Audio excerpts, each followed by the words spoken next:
최현일 의원님 의사진행 발언해 주시기 바랍니다. 예. 그 국민의힘 의원님들이 뭐 자료 요구 관련해서 말씀하셨는데 제가 이제 지난번 회의 때도 말씀을 드렸지만 자료 요구에도 한계가 있고 선이 있습니다. 제가 이번에 국민의힘 의원님께서 자료 요구하신 목록을 봤습니다.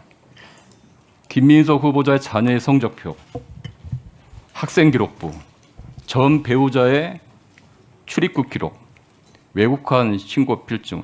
왜 이런 게 필요합니까? 여기는 김민석 국무총리 후보자의 인사청문회입니다.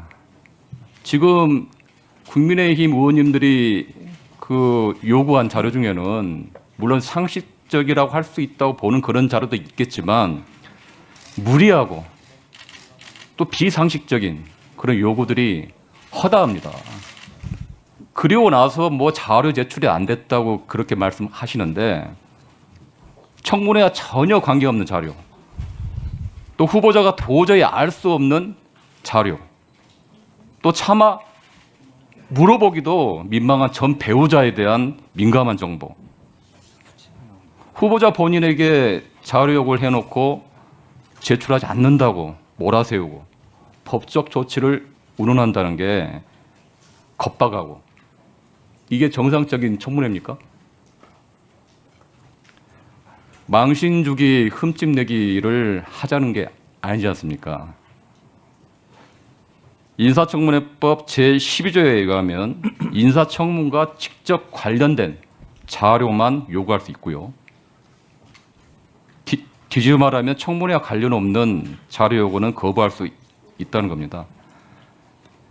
또 그렇지 않은 자료 요구라도 제출하기 곤란한 정당한 이유가 있는 경우에는 면책 대상입니다. 금융정보, 수사, 재판 정보 등이 대표적입니다. 위원장님께서는 지금 국힘 의원님들께서 말씀하신 관련 없는 자료, 사생활 비밀과 자유, 그리고 침해할 수 있는 정보까지 요구하는 자료에 대해서는 즉각적으로 제지를 해주시고 또 후보자가 성실하게 또 공정하게 청문회에 임할 수 있도록 조치해 주시길 바랍니다. 후보자님 총리 지명 축하드립니다. 감사합니다. 저는 이번 청문회 과정을 지켜보면서 그 후보자를 향해 수많은 어떤 흠집 내기, 비난, 음해를 지켜봤습니다. 후보자의 가족과 또 그 속에 있는 상처를 인정 없이 파헤치고 정확하지 않은 사실관계로 진위를 호도하고 때론 음해하기도 주저하지 않았습니다. 저는 이제 그 사람에 대해서를 좀 판단하려면 살아온 가정 그리고 삶의 궤적을 깊이 살펴보면 또 그분의 어떻게 재산 문제 등 여러 가지 어떤 철학, 그 입장에 대해서 살펴볼 수 있다고 생각합니다. 여기 사진 띄워주시죠. 네. 여기 이제 사진을 보시면 오래된 사진이 하나 나옵니다. 이게 자신들의 길을 가로면 아마 이게 전두환 군사독재 시절인데요. 자신 그 길을 가로막는 정경들을 향해서 한 중년 여성이 꽃을 달아주고 있습니다. 후보자님, 이 사진 속의 인물이 누군지 아십니까? 저희 어머니입니다. 예. 그렇죠. 그 당시 학생운동으로 여러 가지 풍파에 있었던 대학생 김민석, 정치인 김민석, 지금의 총리 후보자에 있게 한 김민석 어머니 김춘옥 여사입니다. 그때 이제 후보자에 대해서 어머니께서 그때 대학 시절 학생운동으로 옥고를 치렀을 때 이런 말을 했습니다. 말없이 가족과 모두를 감당하고 지켜주신 분이라고 이제 어머니에 대해서 설명했는데 아들 김민석을 향해서 너무 일찍 피어버린 탓에 행여 누가 꺾을까 누가 짓밟을까 서글프고 불안해했다라고 어머니께서 아들에 대한 애틋한 그리고 애절한 표현을 했습니다. 후보님이 생각하시기에 어머니는 어떤 분이신가요?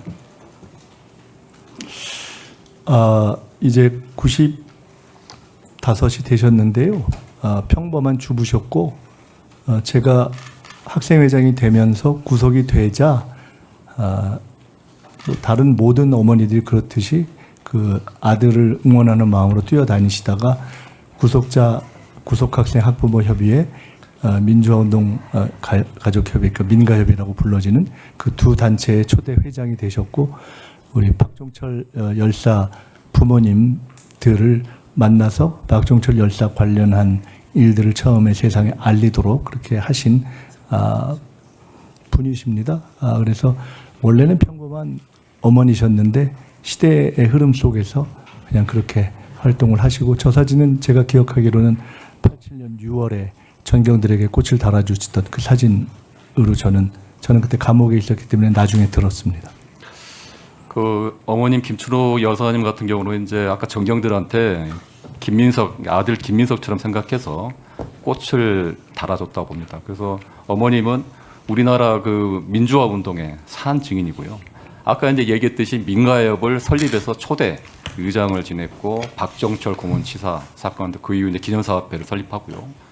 또 그리고 저희가 익히하는 이한열 열사의 병상을 지키고 장례식까지 치렀습니다.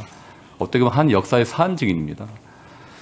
아들이 평범한 대학생 아들이 그 아까 5.18 민주화 운동, 미문화 사건 등 이런데 본인이 양심적인 그런 용기와 행동을 하지 않았더라면 어머님도 어떻게 보면 평범한 어머님으로서 아들의 소위 말하는 입신양명을 바라보면서 살아 계셨을 텐데, 지금 이제 어머니께서도 이제 아까 이제 민주화운동 이제 한복판으로 함께 아들과 함께 한복판으로 평생을 투신했습니다. 그래서 이제 아까 이제 후보자님께서 아들을 위해 온몸을 던지고 민주를 헌신한 훌륭한 어머니를 둔 아들로서 여러 가지 소회를 했는데요. 저는 이제 이 가족사 또 어머니를 보면서 여러 가지 생각을 했습니다. 후보에 대한 여러 가지 비판과 편견이 있지만 그 어머님을 통해서 그 부모를 통해서 그 사람의 그 총리 후보의 댐댐임과 살아온 궤적을 알 수 있다고 저는 봅니다. 그 외에도 제가 또 놀란 건 뭐냐면, 제가 책을 여러 권을 읽었는데요. 후보가 여러 가지 재산 문제 얘기를 하는데 돈에 대한 욕심, 물욕이 없는 걸로 좀 확인을 했습니다.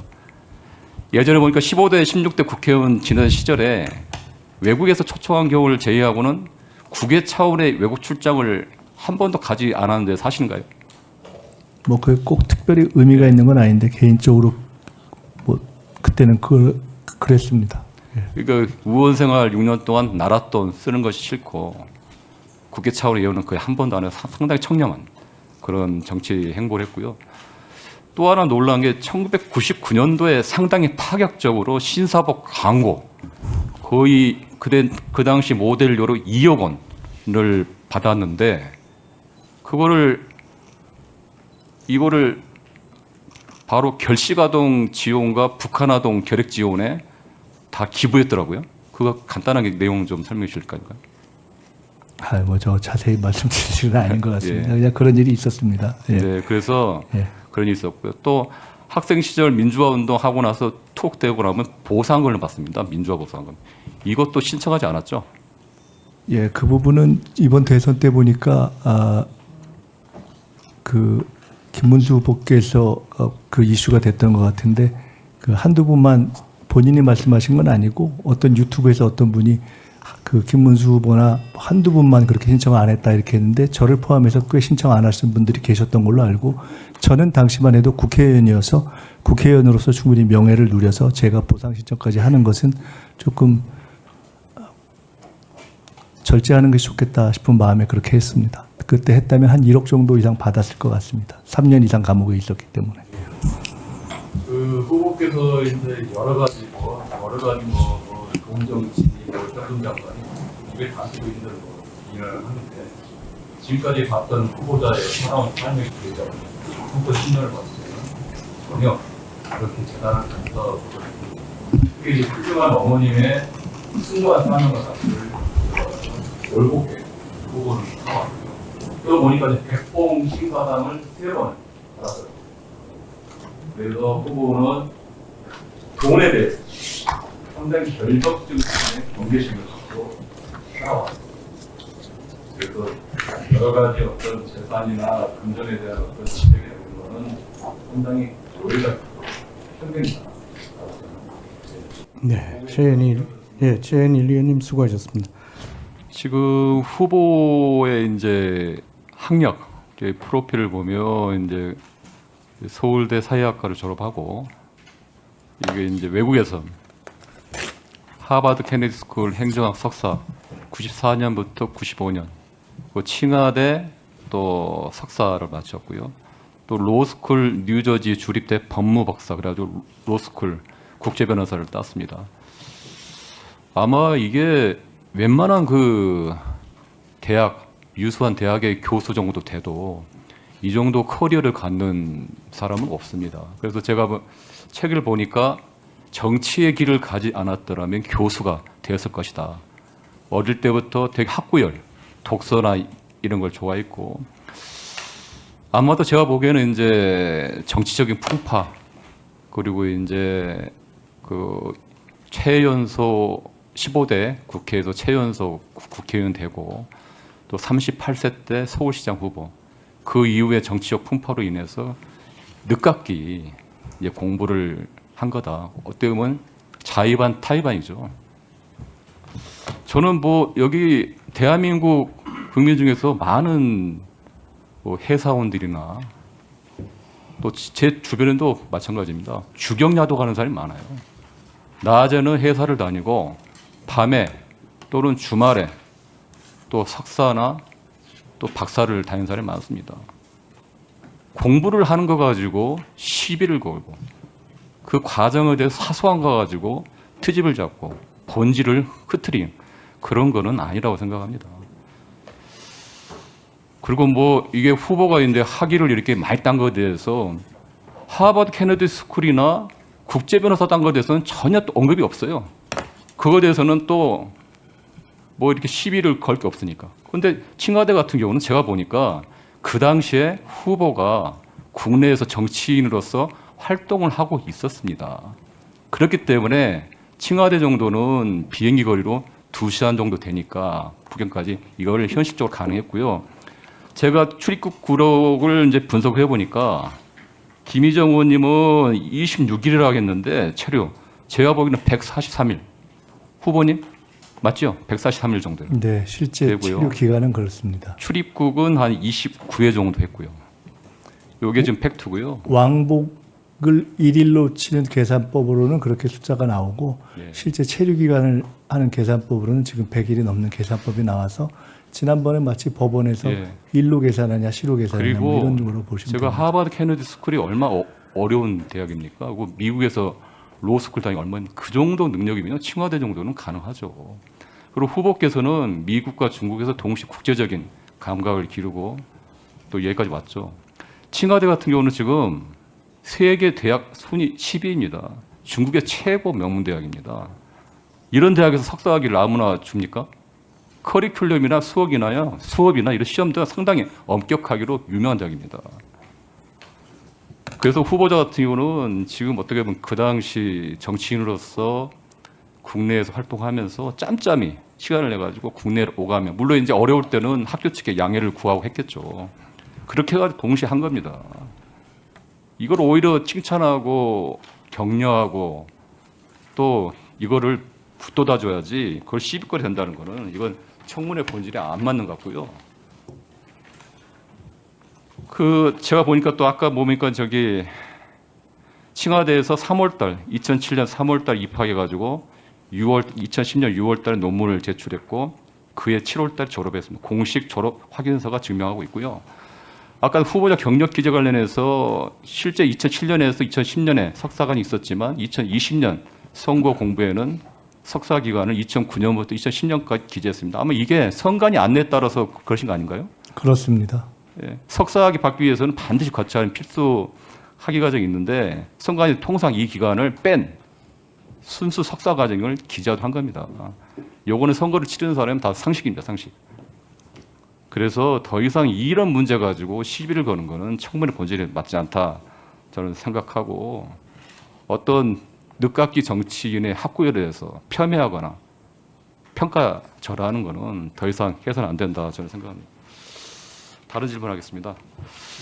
그 후보께서는 그 윤석열 정부가 5년을 채우지 못하고 임기도 못 채우고 이 몰락한 이유가 가장 큰 이유가 뭐라고 생각하십니까, 후보님?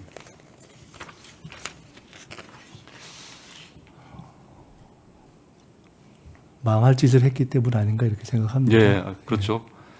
더 길게 설명하면 통합이 아닌 분열, 소통이 아닌 분열, 소통이 아닌 불통 때문이라고 저는 생각합니다. 이 사회의 가장 큰 문제가 분열 갈등이고 윤석열 정권 3년 동안 이 나라가 갈기갈기 찢겼습니다. 이 새 정부의 우선 추진 과제 중에 하나가 여론조사에서도 국민 통합이라 하겠습니다. 근데 저는 후보께서 그 통합을 할 수 있는 분열의 정치를 끝낼 수 있는 아주 적합한 정치인이라고 생각하고요. 예를 들어서 제가 과거의 일을 보니까 정치인은 3년 동안, 30년 동안, 정치인 30년 동안 통합의 행보를 보였습니다. 김대중 정부 때 97년에 최연소 의원으로 되시고 나서 김대중 대통령 비서실장을 계시면서 김대중 대통령 총재와 박태준 전 포철 회장이 과거 역할을 했습니다. 그리고 그 유명한 DJP 연합을 통합의 정치를 그때 시작했어요. 그게 바로 최근에 와서 이재명 대통령의 통합, 보수 중도 통합의 하나의 원조라고 저는 보고 있습니다. 그리고 최근 대선에서는 저희 당 중도 보수 가치를 위해서 보수 인사를 영입해서 통합당 선대를 했고요. 후보자께서 총리가 되시면 통합의 행보로서 지금의 사회 갈등 분열을 넘어설 수 있는 비책이 뭐가 있는지 말씀해 주십시오. 대통령님께서 대통령 당선되시기 전에 국회에서 옆자리에 계실 때 한번 그런 말씀을 드려본 적이 있습니다. 실제로 저희가 중도 보수로 대통령께서 말씀하신 것을 진지하게 일회용 선거 전술로서가 아니라 해야 된다고 저는 생각합니다. 라고 말씀드렸더니 진짜 본인은 그렇게 생각한다는 말씀을 하셨습니다. 정부의 국정 방향도 또 제가 속해 있는 민주당의 어떤 당의 방향도 그렇게 확산되는 방향으로 가는 것이 옳다고 보고 그것이 이제 선진국 초입에 들어서고 있는 대한민국의 어떤 중산층을 확대하는 그런 정책 방향과도 부합하기 때문에 그런 방향으로 저희는 해 나갈 것이다 하는 말씀을 드리고 그런 점에서 지난 대선 때 사실은 다른 당에 계시다가 참여하신 보수 출신 정치인들을 가급적 저희가 성의 있게 역할하실 수 있는 공간을 찾으려고 노력하고 있고 앞으로 그뿐만 아니라 제가 되면 아까도 말씀드렸듯이 실제로 야당 의원님들과 야당의 지도부 이상 더 열심히 만나는 노력을 하려고 생각하고 있습니다. 얼마나 될지는 모르겠지만 적어도 현재 마음은 그렇고 최선을 다하겠습니다. 아까 저 존경하는 김희정 의원님께서 뭐 이제 뭐 논문에 대한 뭐 표절 얘기를 하셨는데 이게 제가 알기로는 이게 카피킬러라는 것도 있고 투르니틴이라는 기구도 있습니다. 여러 개가 있는데요. 보통 정상적인 논문 같은 경우도 10%에서 30%까지는 유사도 표절일이 걸립니다. 특히 인문사회 계열 같은 게 왜 그러냐면 인용, 각주 그런 게 많기 때문입니다. 보통 이제 학문적 표절이라는 거는 출처가 없이 타인의 고유한 아이디어 또는 분석 결과를 도용하는 겁니다. 단순히 유사한 문장의 비율로 판단하는 것은 아니고요. 특히 제가 보기에는 저기 후보님 거를 한번 개인적으로 봤는데 그 정도 비율은 이것도 조건을 어느 정도 유금절이냐, 사음절 기준이냐, 팔음절 기준에 따라서 이 표절률이 나오는 결과가 다릅니다. 특히 제가 보기에는 아까 제가 자료를 좀 봤는데 후보 논문 같은 경우는 각주, 참고, 인용, 주석이 많습니다. 그리고 이제 제일 중요한 거는 해당 대학 칭화대에서 어떤 기준과 심층적인 판단으로 이러한 학술적인 문제에 대해서 정확하게 권위적으로 판정을 했냐는 건데 후보님 네. 그 대학교 뭐 판정할 때 뭐 표절이라는 판정 또 CNK 뭐 이런 그 검증 프로그램을 대학 내에서 돌렸을 거고 또 교수위원회에서도 심사를 했을 텐데 뭐 그런 얘기가 있었나요? 전혀 없었습니다. 전혀 없었죠. 아까 말씀드렸듯이 그 칭화 네. 예예예 말씀하십시오. 예, 접근과 결론에 있어서 굉장히 도전적인 문제 제기였고 좀 색다른 결론이었다 이런 말씀을 들었고요. 그럼에도 불구하고 아까 김희정 의원님께서 그런 인용에 있어서의 완성도가 더 높았으면 좋겠다는 말씀을 주신 것에 있어서 감사드리고 제가 개인적으로 돌려보니까 다른 데서는 20% 정도대의 비율이 나오는 것도 맞습니다. 있어서 네. 그 정도 프로그램마다 좀 다른 것 같다 하는 것도 참고로 말씀드립니다. 제가 돌려보니까 20% 10% 후반에서 20% 초반으로 나오더라고요. 이게 그냥 조건이 다르고요. 보통 15%에서 30%까지는 정상적인 논문이라고 판단하는 게 여기 이제 학계에서는 그거고요.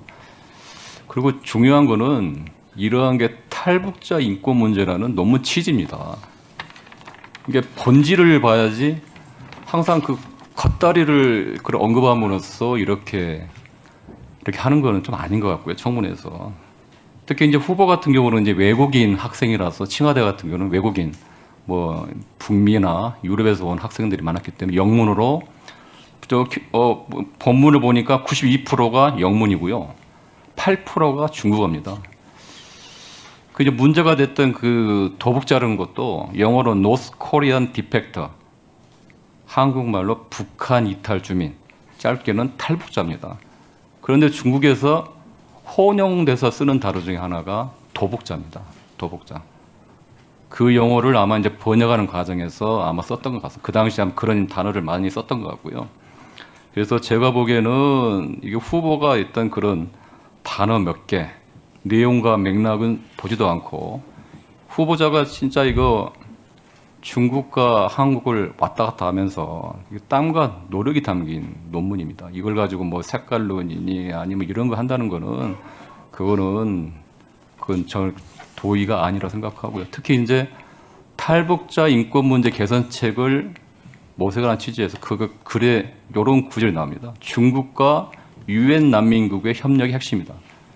그리고 경제적 문제로 자국을 떠난 사람 탈북자에 대해서 난민지위를 부여된다. 탈북민 보호를 주장하고 있습니다. 그 내용에. 그래서 전혀 하여튼 일부 언론이나 일부 그 위원님들이 말씀한 그런 탈북자 비하나 그런 내용은 전혀 없다는 거 다시 한번 강조를 하고요. 우리나라 같은 경우도 탈북자에 대해서 귀순자, 북한 이탈 중민 이런 식으로 다양한 표현을 써왔습니다. 시대에 따라서 다른 거고요. 그래서 더 이상 이런 문제 가지고 논란을 더 이상 안 했으면 좋겠습니다. 다른 질문하겠습니다. 그 윤석열 정권 3년 동안의 실패, 구체적으로 후보가 보시기에는 여러 가지 원인이 있는데 특히 제2의 IMF를 위기라 할 정도로 상당히 경제가 망가졌는데 구체적으로 원인이 뭐라고 보십니까, 후보께서는?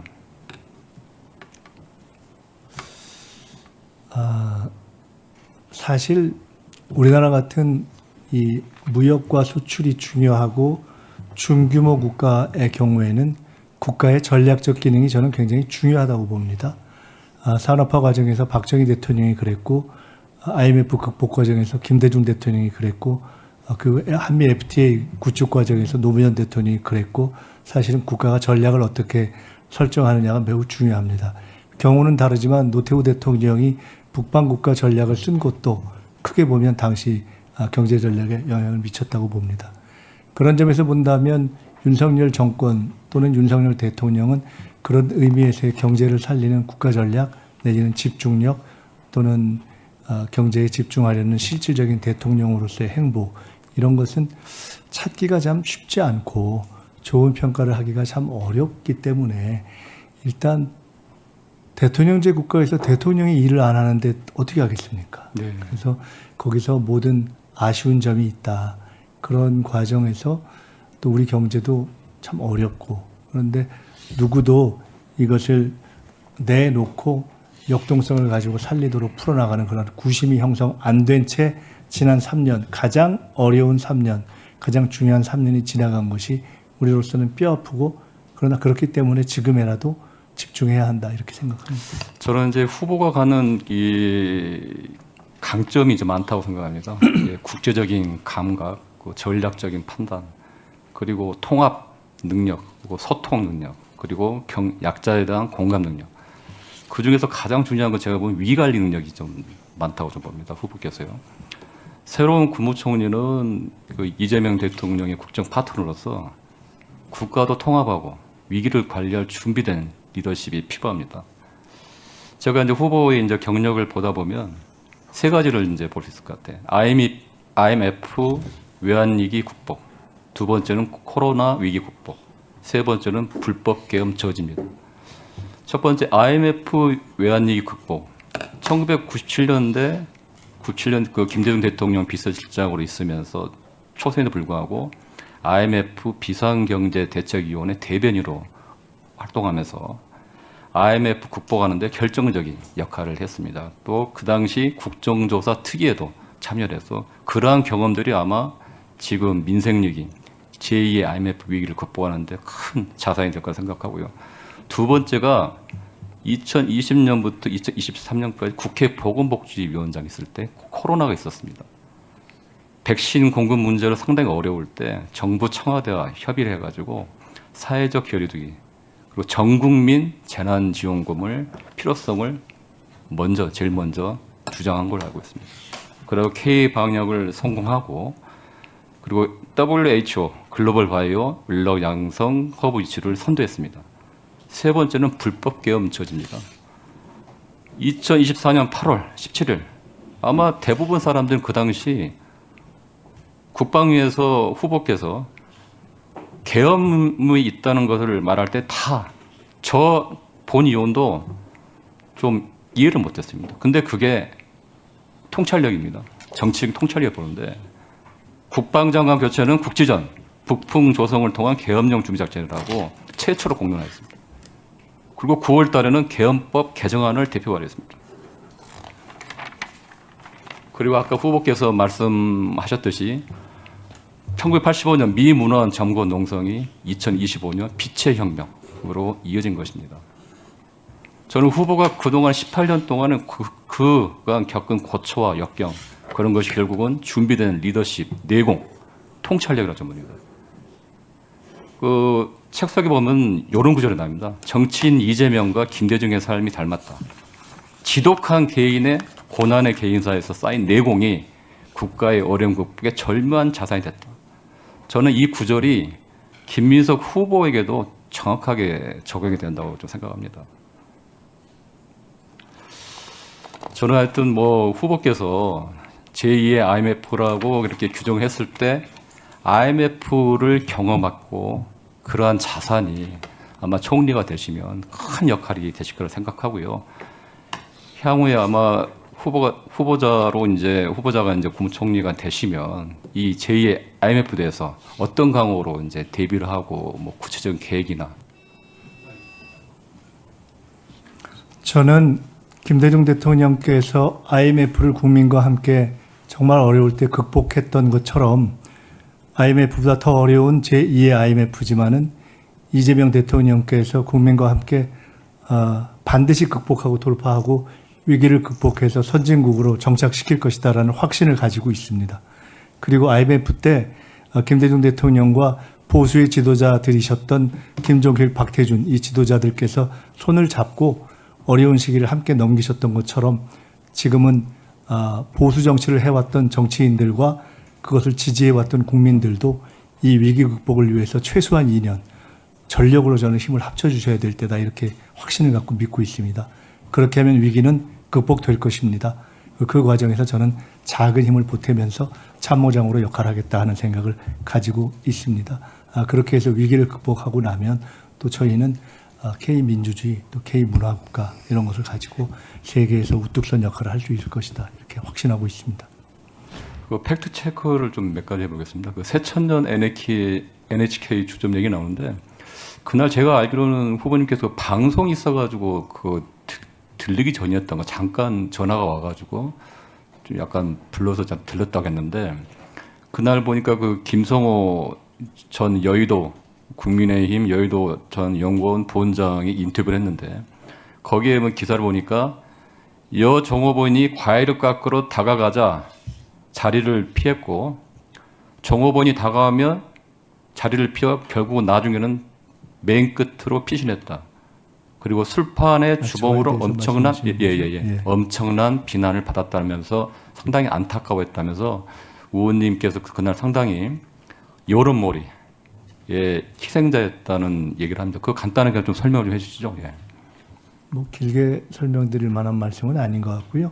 지금 말씀처럼 그 자리에 참석한 것으로 알려져 있는 여러분 가운데 우선 이해에 쉽게 도움이 되도록 지금 말씀하신 김성호 의원님이나 또는 장성민 전 의원님 같이 네. 과거 민주당에 속했었지만 이후에 당을 국민의힘 계열로 속하셨던 분들이 증언하면서 정황이 다르고 특히 저와 관련된 부분은 사실과 다르다라는 말씀을 그 당시나 지금에나 일관되게 해주신 내용이 있다. 그래서 그냥 그 부분에 대해서는 그럼에도 불구하고 그때 그런 일이 포괄적으로 존재했다라는 것 자체에 대해서 송구스럽게 생각하다는 말씀을 그때도 드렸고 지금도 그렇게 생각하고 있습니다. 네. 두 번째는 산업은행 이전 문제입니다. 그런데 저도 이제 영등포구에 있는 지역구를 두고 있지만 저는 이제 단도직입적으로 이전을 반대했습니다. 그런데 제가 알기로는 후보님은 제가 검색도 해보고 여기저기 찾아봤는데 이전에 반대한 적은 없고 다만 토론하지 않고 금융계나 노조, 정치공원에서 토론하지 않고 일방적인 결정을 하는 것은 부적절하다고 얘기를 했습니다. 그리고 옛날에 2023년 3월 정책위의장 시절에도 산업 이전을 일방적으로 국회 동의 없이 꼼수로 하는 것은 법 위반이다. 절차적 문제를 제기했습니다. 그러니까 이러한 절차와 방법론에 있어서는 문제가 있었기 때문에 결과론적으로는 이제 산업 이전이 이렇게 될 수 있었지만 이게 맞나요?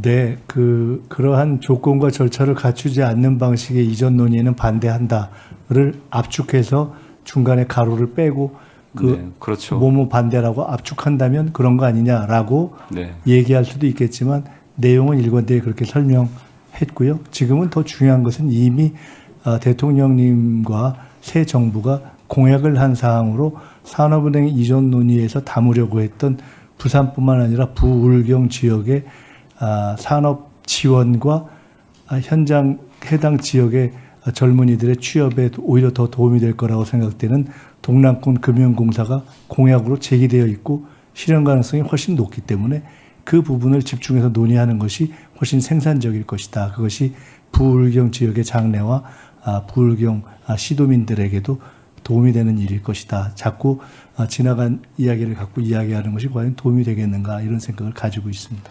예, 다른 질문하겠습니다. 후보께서 이제 최근에 제2의 IMF라고 표현을 했고요. 경제 외교 등 복합적 위기입니다. 중동 사태, 러시아 우크라 전쟁, 미 관세 협상 등 발등에 불이 떨어졌죠. 비정상의 정상화, 외교 정상화가 필요하고요. 그래서 근데 총리에게는 향후 총리 후보에게는 국제 감각, 외교 감각이 필요합니다. 그런 측면에서 후보는 충분히 그거를 갖추고 있다고 생각하는데요. 윤석열 정부 3년간의 외교에 대해서 평가를 하시면 어떻게 평가하십니까? 외교에 대한 기초적이고 종합적인 시각의 부족함이 있었고 외교를 진행하는 데 있어서는 무엇보다도 안정성이 중요한데 대통령을 포함한 핵심부의 안정성이 부족한 것이 가장 큰 문제였다 이렇게 생각이 됩니다. 외람되지만 제 말씀을 주셨기 때문에 한 말씀만 드린다면 저는 비교적 아마 현재의 국회 또는 저희 정치권에서 활동하는 정치인 가운데 미국, 일본, 중국 등등의 조금 핵심부에서 활동하는 정치인들과의 네트워크를 상대적으로 좀 많이 가지고 있는 편이 아닌가. 그래서 그것을 가지고 우리 정부가 앞으로 국가를 위해서 외교를 해나가는 데 있어서 조금은 보탬이 될 수 있겠다 이렇게 생각을 하고 있습니다. 후보자 최근에 이제 이재명 대통령이 G7 참석을 해서 정상 외교 채널이 이제 확보가 됐습니다. 그래서 총리의 이제 국제 감각도 더욱 중요해졌고요. 근데 총리의 이제 국제 감각을 증명할 수 있는 게 아까도 제가 설명했듯이 후보자 이력을 보면 압니다. 미국과 중국을 유학해서 학위를 2개를 땄고요. 미 로스쿨과 중국 칭화대 학위 2개 땄고, 주한 미국 상공회에서 암참회 회원이고 유럽 연합 상공회에서도 회원이시더라고요. 국제 변호사 미국 뉴저지 시험 합격해서 변호사이었고, 다보스 세계 경제 포럼에서 차세대 글로벌 리더 100인에도 선정이 됐고, 또한 일본 고노 등 주요 한미일, 미국, 일본의 주요 국가 정치인들하고 활발히 교류를 해왔습니다. 제가 하나한테 뭐 하나 질문해요. 미문화원 사건에 대해서 계속 이제 반미주의라고 공격하는데요. 미문화원 사건의 의의가 후보께서는 제가 뭐 서면지를 보니까 5.18 광주 민주화운동이고 사실상 최초로 광주 문제를 세계에 알리기 위한 노력이었고, 그 경험을 자양분을 해가지고 12.3 비상계엄을 예측하고 대비하고 있었다. 맞죠? 네, 그렇습니다. 네.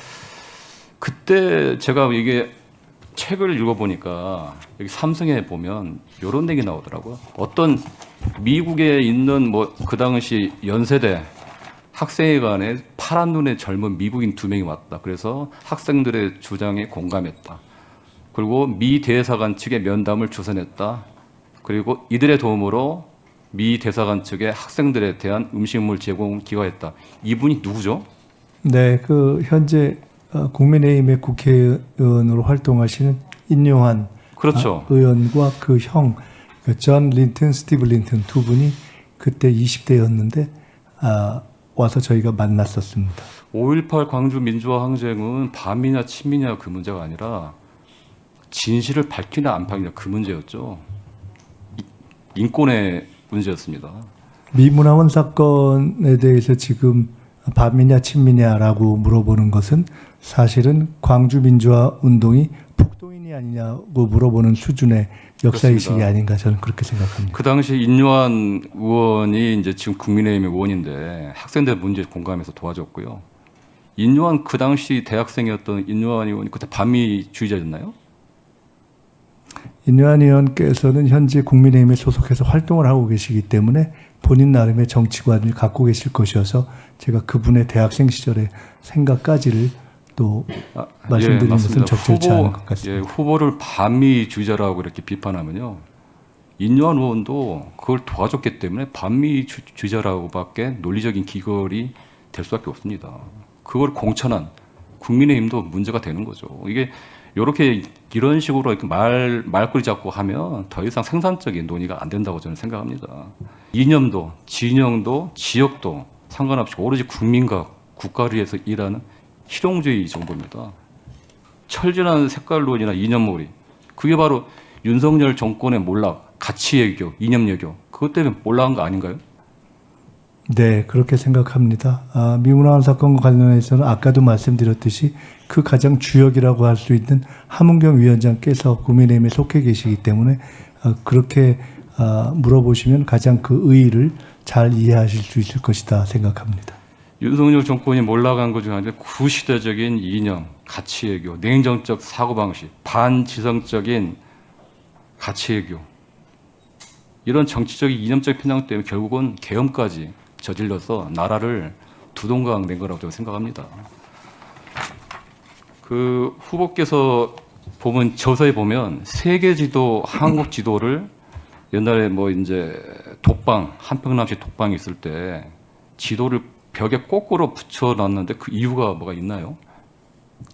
거꾸로가 아니라 정확히는 우리가 통상적으로 바라보는 세계 지도에는 이렇게 해서 한국이 약간 변방에 붙어 있는 것처럼 되어 있지만 그것을 이렇게 세로로 세우면 마치 거대한 호랑이의 단전 정도에 해당하는 것처럼 보이기 때문에 바라보는 각도에 따라서 한국은 세계의 중심이 될 수 있다라는 관점으로 제가 보고 또 그렇게 생각하려 했던 것을 아마 설명했던 것을 지금 보신 것 같습니다. 후보께서 젊은 시절에 학생운동을 젊은 날이 그 한가 오래 두고 있는 거는 국제적인 감각, 맞아요. 그런데 항상 있었고 지금도 그게 유효하다고 보십니다. 다음에도 이제 후보자가 있고 공리가 되시면 그런 국익 중심 실험 어떻게 네, 감사합니다.